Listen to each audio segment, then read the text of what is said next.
2020년 4월 8일 수요 예배를 하나님 앞에 올려드리겠습니다. 사도신경으로 신앙 고백하시겠습니다. 전능하사 천지를 만드신 하나님 아버지를 내가 믿사오며 그 외아들 우리 주 예수 그리스도를 믿사오니 이는 성령으로 잉태하사 동정녀 마리아에게 나시고 본디오 빌라도에게 고난을 받으사 십자가에 못 박혀 죽으시고 장사한 지 사흘 만에 죽은 자 가운데서 다시 살아나시며 하늘에 오르사 전능하신 하나님 우편에 앉아 계시다가 저리로서 산 자와 죽은 자를 심판하러 오시리라. 성령을 믿사오며 거룩한 공회와 성도가 서로 교통하는 것과 죄를 사하여 주시는 것과 몸이 다시 사는 것과 영원히 사는 것을 믿사옵나이다. 아멘. 찬송가 324장 함께 찬양하시겠습니다.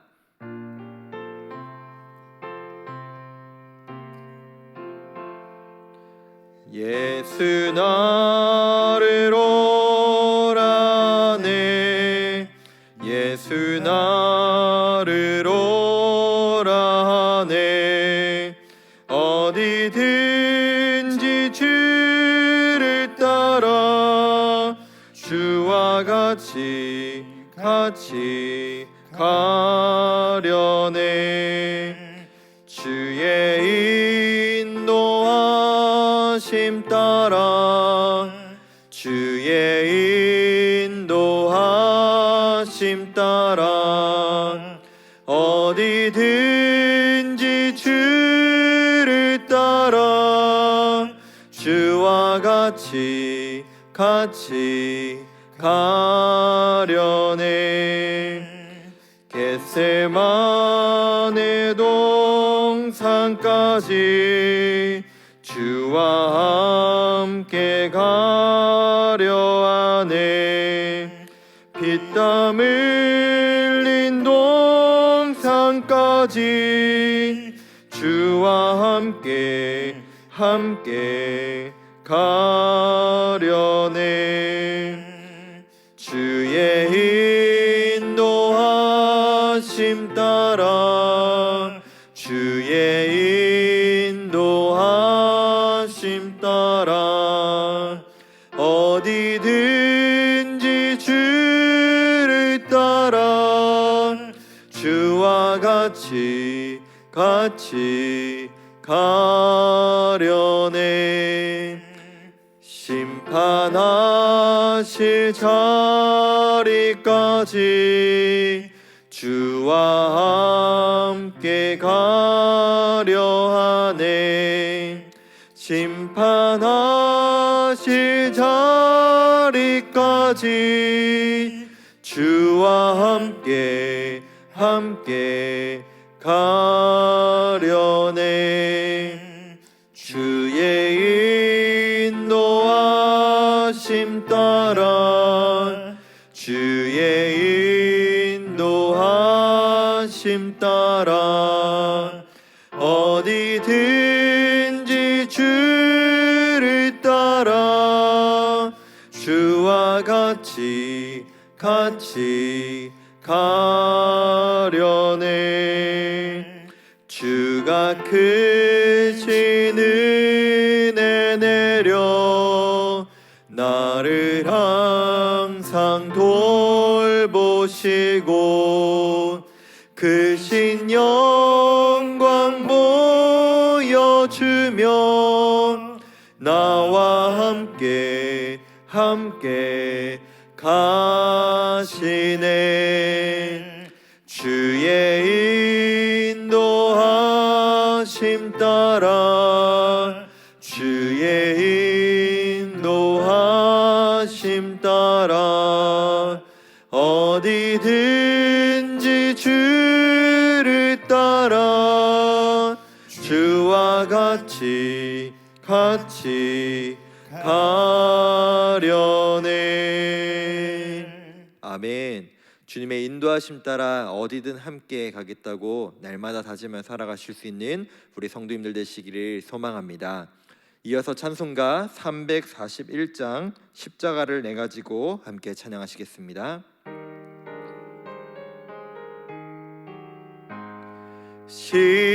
십자가를 내가 지고 주를 따라갑니다. 이제부터 예수로만 나의 법에 삼겠네.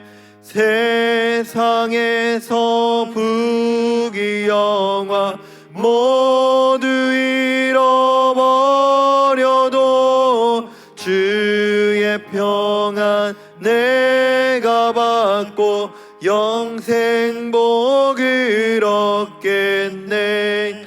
주도 곤욕 당했으니 나도 곤욕 당하리. 세상 사람 간사하나 예수 진실합니다. 예수 나를 사랑하사 빛난 얼굴 보이면 원수들이 미워해도 염려할 것 없겠네. 내가 핍박 당할 때에 주의 품에 안기고 세상 고초 당할수록 많은 위로 받겠네. 주가 주신 기쁨 외에 기뻐할 것 무엇냐. 주가 나를 사랑하니 기뻐할 것뿐이세. 아멘. 아멘. 세상에 어떤 핍박과 어려움이 있을지라도 주님이 나를 사랑하시기 때문에 우리가 기뻐하며 살아갈 수 있는 줄로 믿습니다. 이 시간 윤정문 목사님 예배를 위해 기도하시겠습니다.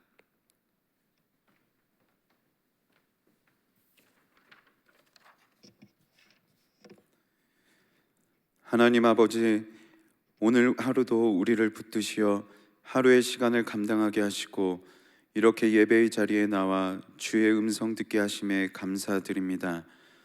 쫓기는 듯 바쁜 상황을 이유로 하나님께 가까이 가지 못하는 우리를 다시금 부르시는 은혜가 있기에 주님께 가오니 주여 연약한 우리를 긍휼히 여겨 주시옵소서.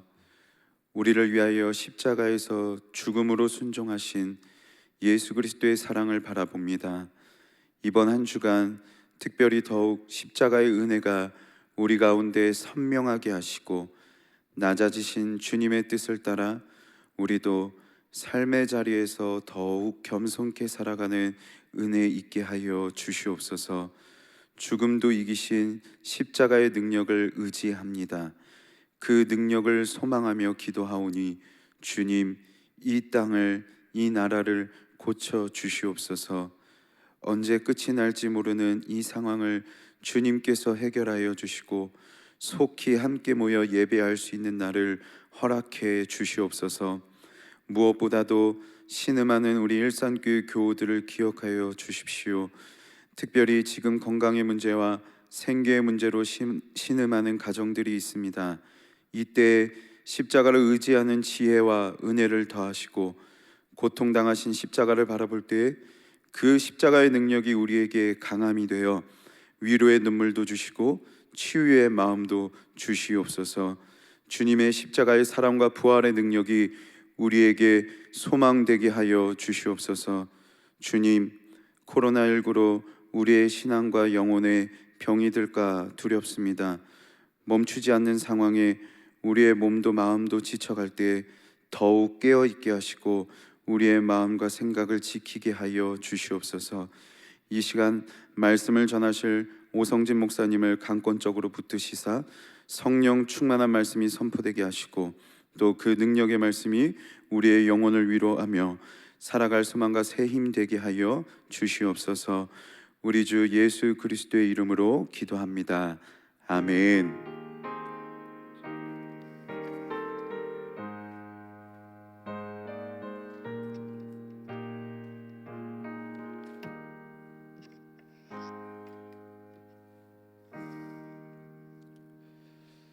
하나님 말씀 받겠습니다. 이 복된 시간 우리에게 주시는 하나님 말씀은 마가복음 2장 1절에서 12절까지 말씀입니다. 신약 성경 마가복음 2장 1절에서 12절까지 말씀, 제가 가진 성경으로 신약 55면에 있습니다. 오늘 말씀 제목은 지붕을 뜯다입니다. 제가 봉독하겠습니다. 후에 예수께서 다시 가버나움에 들어가시니 집에 계시다는 소문이 들린지라 많은 사람이 모여서 문 앞까지도 들어설 자리가 없게 되었는데 예수께서 그들에게 도를 말씀하시더니 사람들이 한 중풍병자를 네 사람에게 메워 가지고 예수께로 올세 무리들 때문에 예수께 데려갈 수 없으므로 그 계신 곳에 지붕을 뜯어 구멍을 내고 중풍병자가 누운 상을 달아내리니 예수께서 그들의 믿음을 보시고 중풍병자에게 이르시되 작은 자야 내 죄 사함을 받았느니라 하시니 어떤 서기관들이 거기 앉아서 마음에 생각하기를 이 사람이 어찌 이렇게 말하는가 신성모독이로다. 오직 하나님 한 분 외에는 누가 능히 죄를 사하겠느냐. 그들이 속으로 이렇게 생각하는 줄을 예수께서 곧 중심에 아시고 이르시되 어찌하여 이것을 마음에 생각하느냐.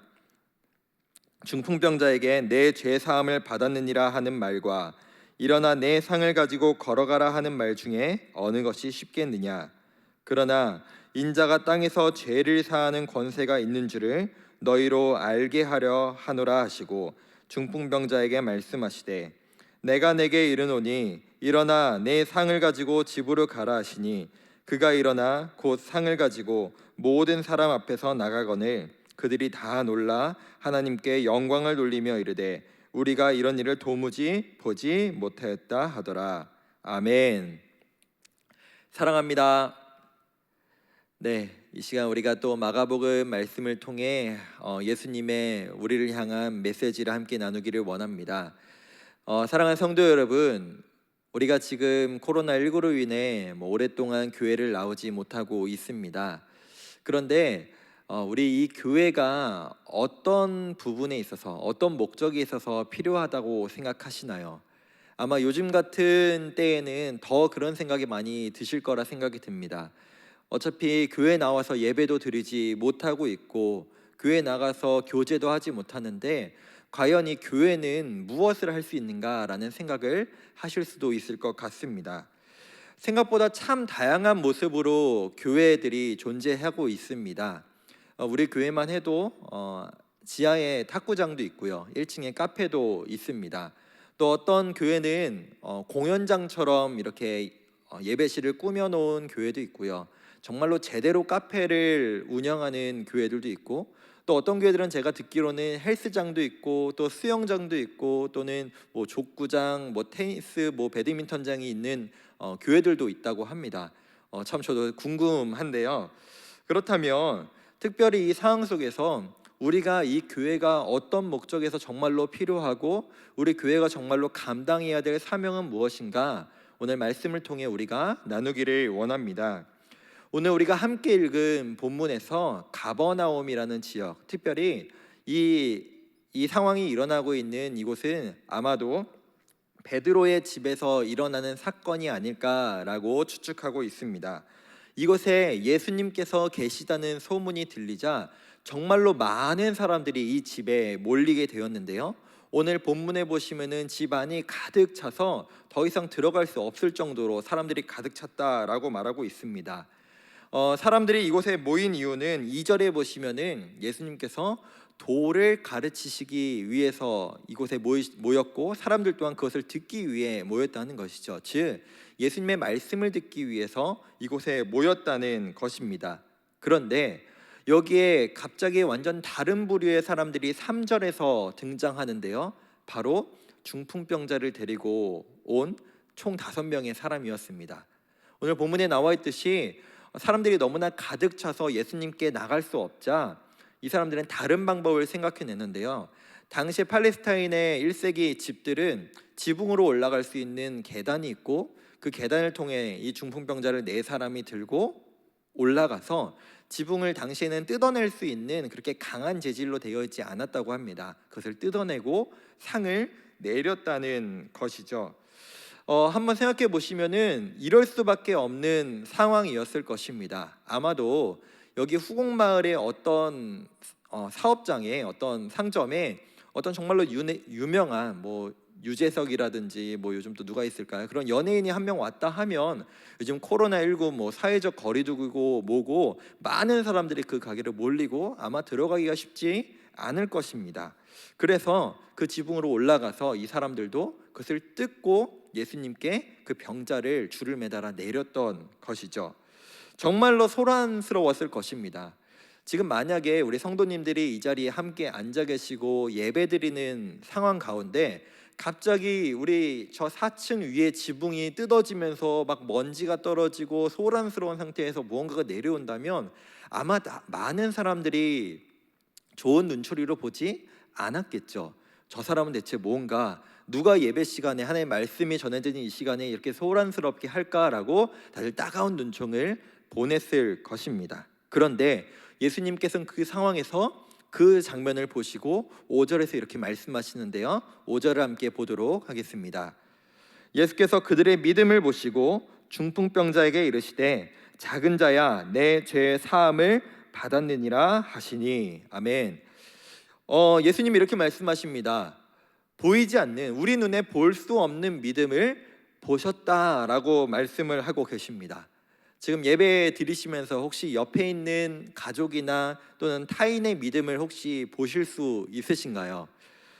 그런데 오늘 우리는 이 본문에 등장하는 사람들의 믿음을 우리는 예수님과 함께 볼 수가 있습니다. 바로 무엇이냐면 오늘 본문의 장면에서 방금 전에 말씀드렸던 것과 같이 아마 대다수의 그 많은 사람들이 그 지붕이 뜯어지고 그 중풍병자가 내려오는 장면을 보고 신기하기도 하면서 대부분이 달갑게 보지 않았을 것이라는 거죠. 그런데 그 모든 것들, 사람들의 볼멘 소리, 사람들의 원망, 사람들의 흉보는 그 모든 것들, 눈초리를 다 감수하고 예수님이라면은 그 병을 고칠 수 있다는 그 믿음을 가지고 행동했던 그들의 행동은 예수님께서 그들의 믿음을 보셨다라고 말할 수 있는 그들의 믿음의 행위였다는 것입니다. 즉 오늘 예수님께서 말씀하시는 믿음이란 무엇인가?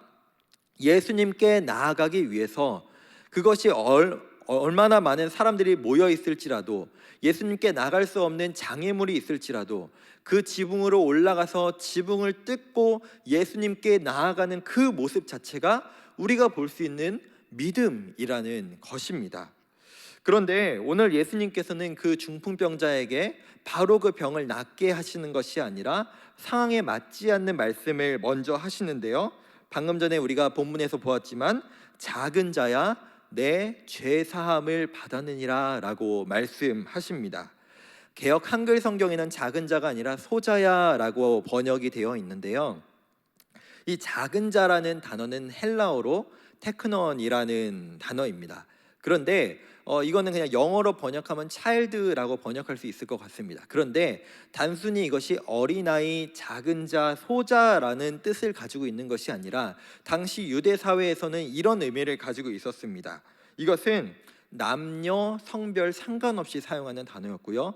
연령 상관없이 정말로 어린아이부터 심지어 태 속에 있는 태아, 그리고 정말로 나이가 많은 노년의 할아버지 할머니들까지도 사용했던 단어가 이 소자라는 단어라는 것이죠. 그렇다면 이 소자라는 단어를 언제 사용했느냐? 부모와 자녀, 특별히 아버지와 아들의 그 친밀하고 특별한 관계 속에서 그 부모가 자녀에게 사용하는 표현이었다는 것입니다. 즉 제가 지금 나이가 30이 넘었지만 저희 부모님에게는 여전히 제가 내 새끼라고 불리는 자녀인 것처럼 그런 관계일 때 사용하는 표현이라는 것이었습니다. 그리고 심지어 이 상황에서 그런 놀라운 일들이 벌어지고 있고 그 병 고침에 사람들이 집중하고 있고 예수님의 말씀에 집중하고 있을 때 이 예수님의 말씀에 거리낌을 느꼈던, 불편함을 느꼈던 한 무리가 또 등장하는데요. 바로 서기관들이었습니다. 모두가 그 병 고침에 집중하고 있었는데 이 서기관들은 한 가지 표현에 그들의 뇌리가 확 꽂힌 것이죠. 바로 무엇이냐? 내가 죄 사함을 받았느니라라는 표현이었습니다. 이 서기관들은 어려서부터 율법을 배우는 학교를 나왔고 계속해서 그 율법을 연구하는 사람들이었습니다. 그러니까 누구보다 율법을 참 잘 알고 그것들을 사람들에게 알리는 그런 위치였던 것입니다. 그런데 이 사람들이 여기에 대체 왜 나와 있었을까요? 이 높은 위치에 세상적으로 명망 있는 이 자리에 있는 사람들이 왜 이 자리에 나와 있었을까요? 오늘 6절에 보시면 이 사람들이 서 있었던 게 아니라 앉아 있었다라고 얘기합니다. 전 이 본문을 보면서 이런 생각을 했습니다. 예전에 지하철을 탈 때 좀 일찍 가야 좀 더 빨리 들어가야 지하철에 앉을 수 있는 것처럼 대다수의 사람들은 이 예수님이 있는 자리에 서 있었을 것입니다. 근데 이 사람들이 앉아 있었다라는 것은 세 가지로 추측해 볼 수 있을 것 같습니다. 첫 번째로는 일찍 왔다. 두 번째로는 초대받았다. 세 번째로는 명망 있는 사람들이었기 때문에 사람들이 길을 비켜줬고 앞에 와서 앉아 있을 수 있었다. 어쨌든 이 세 가지 어떤 가능성이든 간에 이 서기관들은 이 예수라는 이 30 정도밖에 안 먹은 한 청년에게 관심이 있었고 이 사람을 보기 위해서 나왔다는 것이죠.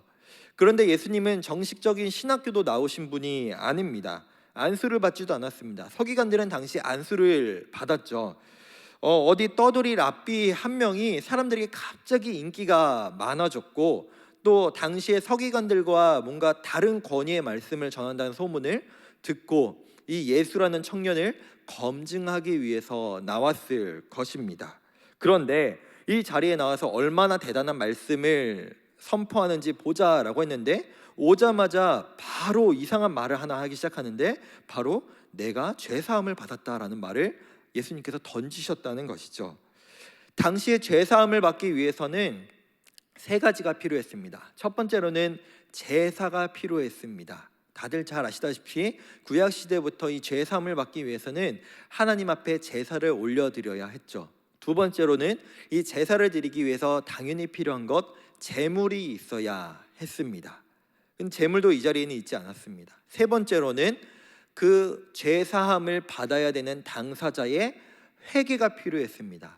그런데 이 지금 예수님께서 내가 죄사함을 받았다라고 하는 이 현장에서는 제사도 없었고 제물도 없었고 이 당사자의 회개도 없었다는 것입니다. 그러니 이 율법을 잘 알고 있는 서기관들의 입장에서는 이 상황이 너무나 황당하고 도저히 이해할 수 없는 상황이었다는 것입니다.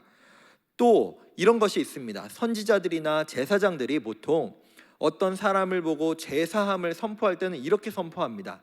하나님께서 너의 죄를 사하셨다. 즉 하나님이 너의 죄를 사하셨다라고 얘기를 합니다. 그런데 지금 예수님은 하나님이란 단어도 쏙 빼고 너가 죄사함을 받았다.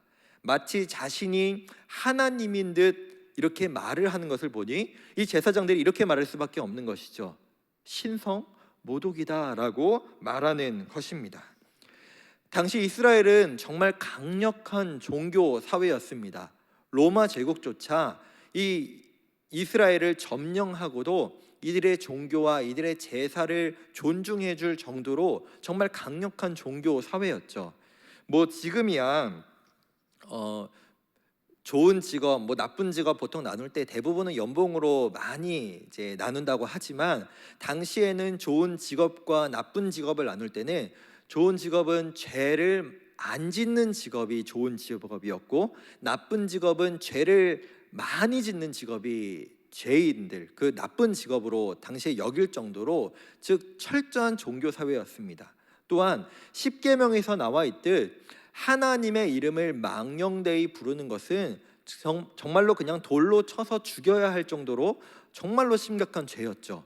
요즘이야 뭐 유재석이라는 연예인 보고 윤우님이라고 부르고 뭐 많은 사람들이 좋아하는 치킨 보고 친우님이라고 부르는 이런 신성모독이 난무하는 사회이지만 뭐 크게 문제가 되지 않습니다. 하지만 이 이스라엘 사회에서는 만약에 그렇게 불렀다가는 방금 전 말씀드린 것과 같이 돌로 쳐서 죽여야 하는 하나님의 이름을 망령되이 부른 그런 모습의 사회였다는 것입니다. 그런데 그렇게 서기관들이 화를 내고 난리를 치는 상황 가운데 예수님이 딱 쐐기를 박으시는데요. 함께 10절을 보도록 하겠습니다. 그러나 인자가 땅에서 죄를 사하는 권세가 있는 줄을 너희로 알게 하려 하노라 하시고 중풍병자에게 말씀하시되라고 하는데, 여기에서 중요한 것은 빨간색으로 표시된 인자라는 표현입니다. 죄송한데 제가 잠시 영어, 정말로 쉬운 영어 단어를 좀 사용하도록 하겠습니다. 먼저 이 인자라는 표현, 제가 헬라어를 쓰진 않겠습니다. 영어로 표현을 했을 때 Son of Man입니다. 그런데 본문에서는 예수님께서 스스로 자신을 인자라고 표현하실 때는 단순히 Son of Man이라고만 나오지 않고 그 앞에 더라는 정관사가 붙습니다. 그런데 만약에 이 Son of Man 앞에 더가 붙는다면 이것은 무엇을 의미하는가? 이 인자라는 단어는 당시의 서기관들, 이스라엘 그 유대인들이 정말로 사랑했던 에스겔이란 성경에서 시작되는데요. 그 인자라는 표현이 에스겔에서는 정말로 천사들에 둘러싸여 있는 어떤 한 사람을 말하고 있고요. 또 그들이 너무나 사랑했던 다니엘서에서는 인자 같은 이가 구름 위에 있다라는 표현, 즉 그들이 그토록 고대하고 기다리던 메시아를 뜻하는 것이 바로 이 인자, 또 하나님을 뜻하는 것이 바로 이 인자라는 표현이라는 것입니다. 그래서 1세기 유다의 문학을 보시면 이 인자라는 표현은 하나님 또는 메시아를 표현할 때만 앞에 더가 붙은 Son of Man, 인자를 사용했다는 것이죠. 유대인들에게 지금도 널리 읽히고 또 전 세계에 읽히고 있는 탈무드라는 유대인들의 책이 있습니다. 이 책은요, 한 권이 아닙니다.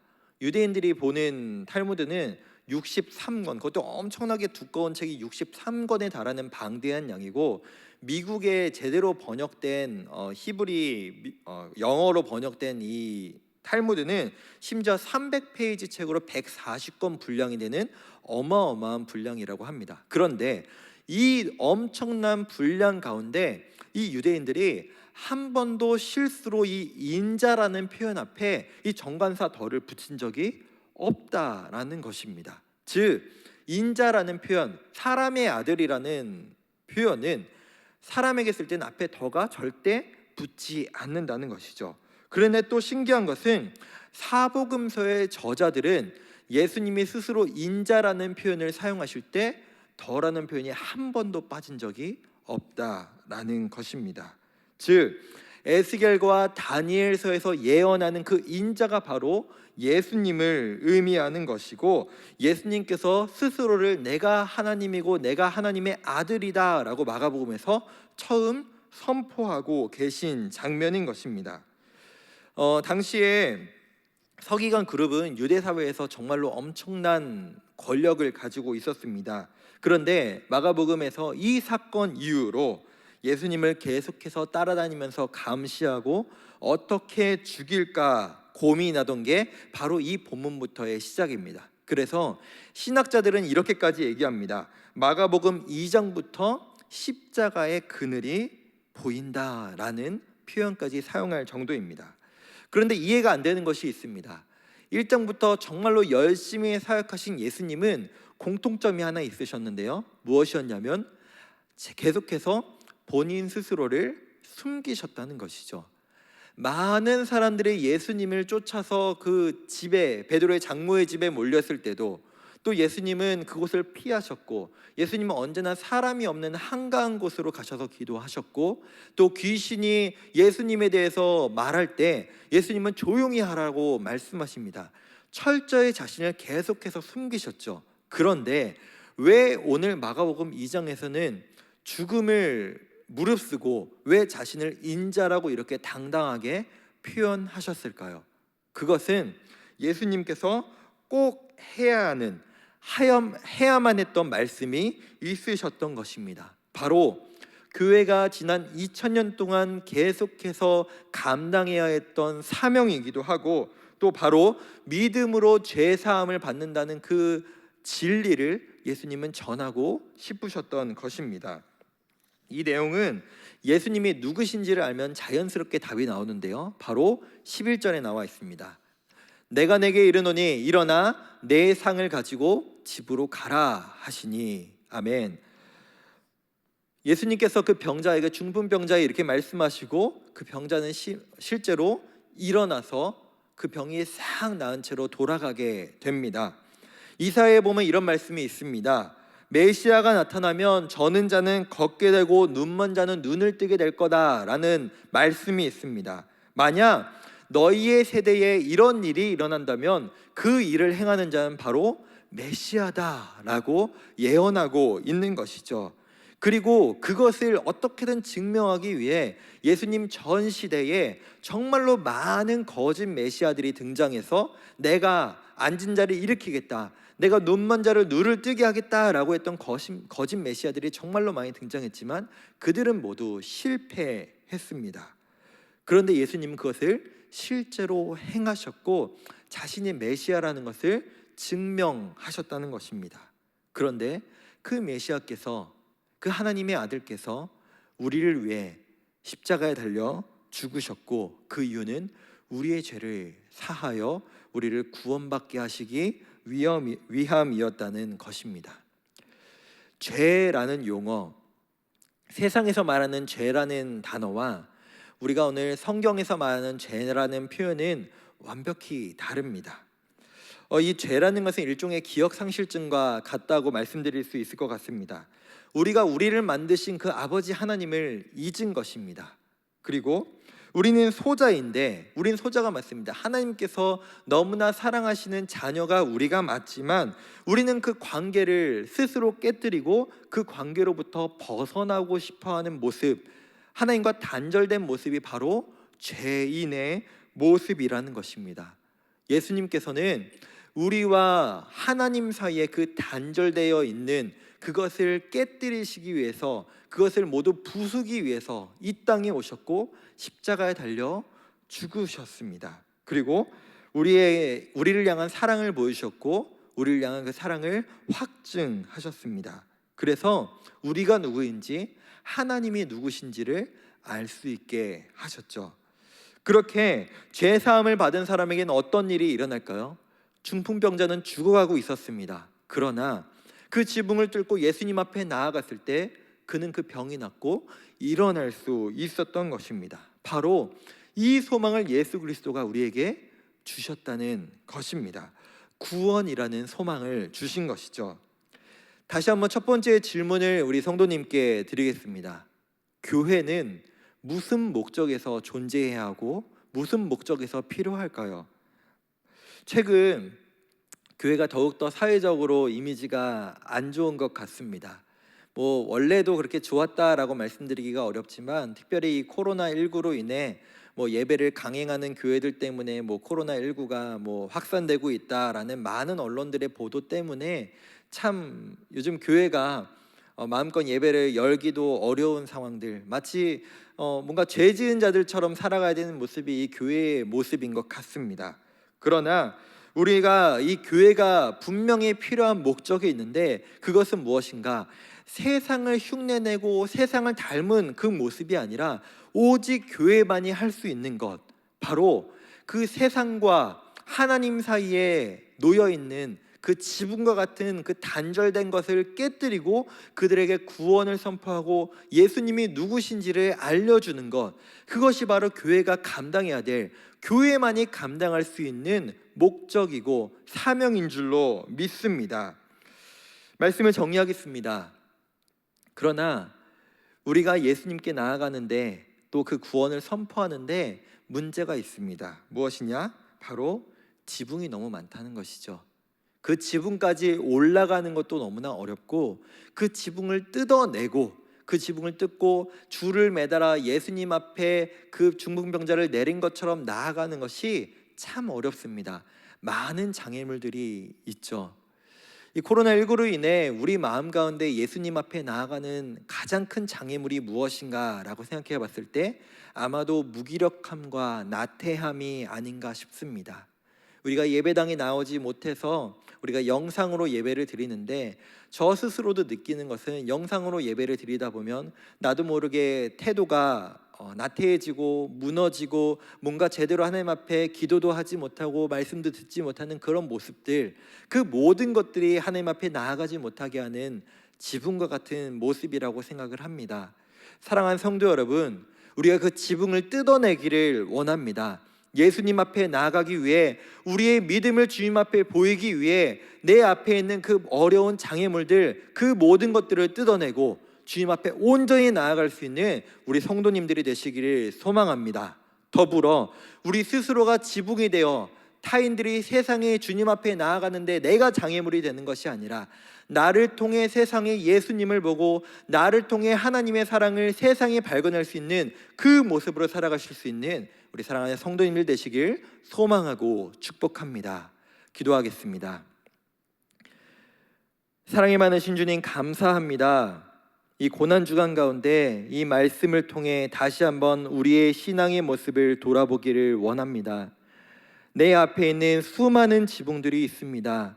그 지붕들을 뜯어내고 주님 앞에 나아가기를 원하는데, 그 지붕들을 뜯어내기도, 그 지붕 위에 올라가기도, 그 줄을 매달아 주님 앞에 나아가기도 너무나 힘이 들고 어렵습니다.